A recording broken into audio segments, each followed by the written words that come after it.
Welcome to part 2 and video 3 of Wellbeing, Leadership, and Policy. In this section, I discussed how frameworks such as the capability approach has come to be influential in the way we measure social and economic progress in various countries around the world.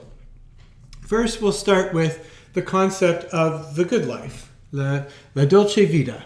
So the premise of a lot of the presentation today is that we need to look beyond the gross domestic product to find better frameworks for measuring well-being and happiness.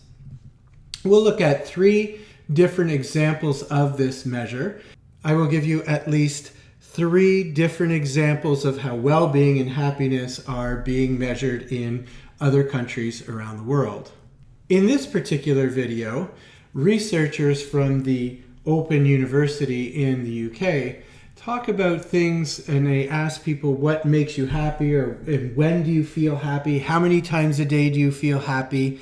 And these can be very mundane, from having your rubbish taken out on time to whether or not you live in a warm or cold climate, and people take kind of guesses at what makes you happy. And one of the things to note about measuring happiness is a lot of this comes from self-reported feelings of happiness. So that can make measuring happiness or well-being a little more problematic than using other more empirical methods.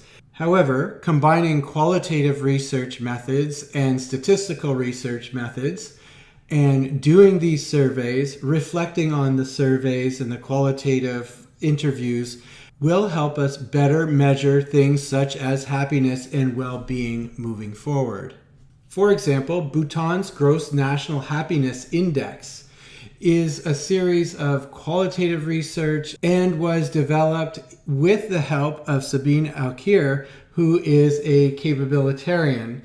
And this framework measures a number of different factors, such as psychological well-being, health, education, your use of time, how much of your day was spent doing this or that or something else, walking, spending time with family. It measured also cultural diversity and resilience. It measured your impression of whether or not you had good governance. It measured community vitality, events, how many cultural events that you might have.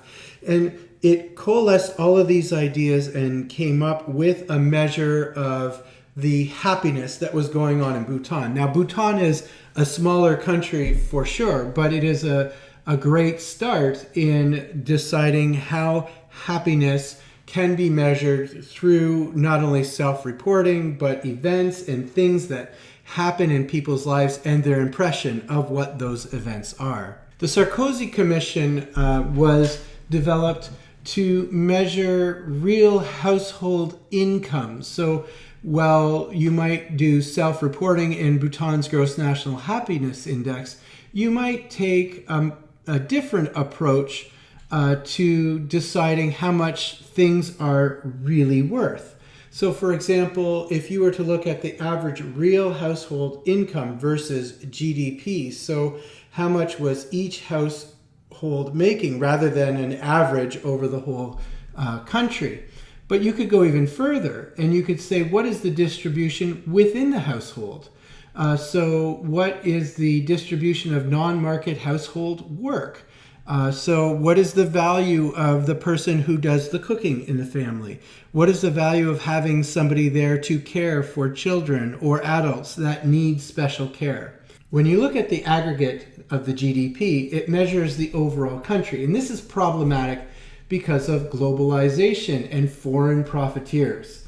And the distribution can be quite unequal. Finally, another way to measure well-being would be to look at what human rights and capabilities people have access to. Martha Nussbaum's Central Capabilities fleshes it out in 10 ideas. And the list is not a prescription of any sort. She's said in interviews that it is a persuasion. But it is a list that she's developed through her life's work by reviewing different standards for different humanitarian standards in many different cultures throughout the world. First, she talks about life.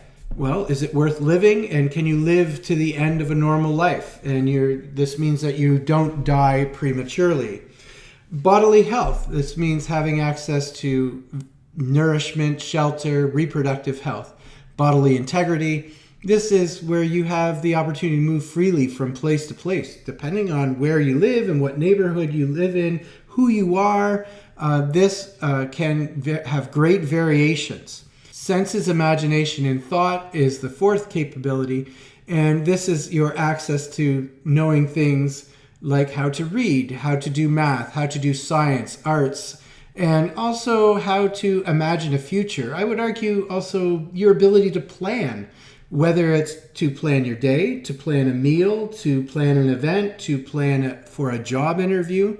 All of these things have a great impact on your opportunities for well-being.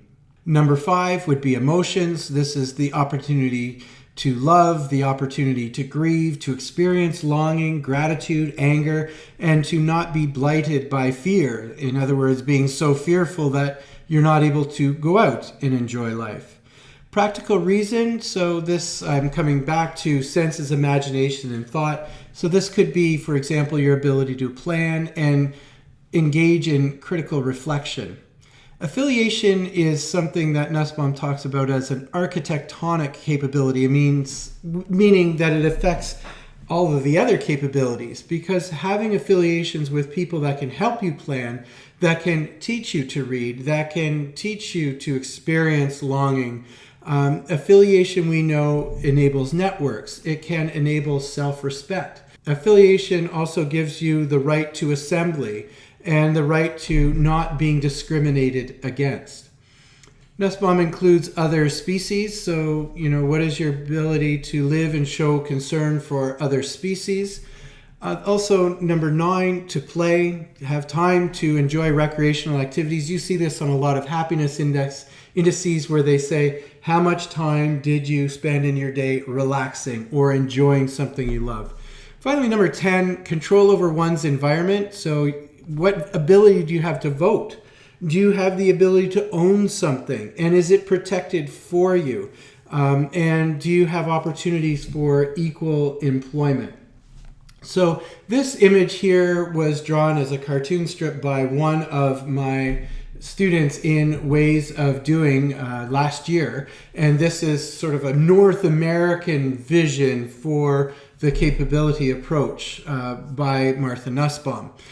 So Ada Wallman is the one who put this together. But Nussbaum does encourage people to sort of contextualize and understand the list in different ways so that you can critically reflect on what well-being looks like in a certain time, in a certain place, in a certain population. That's a very brief look at how the capability approach can be used to measure things like well-being and happiness.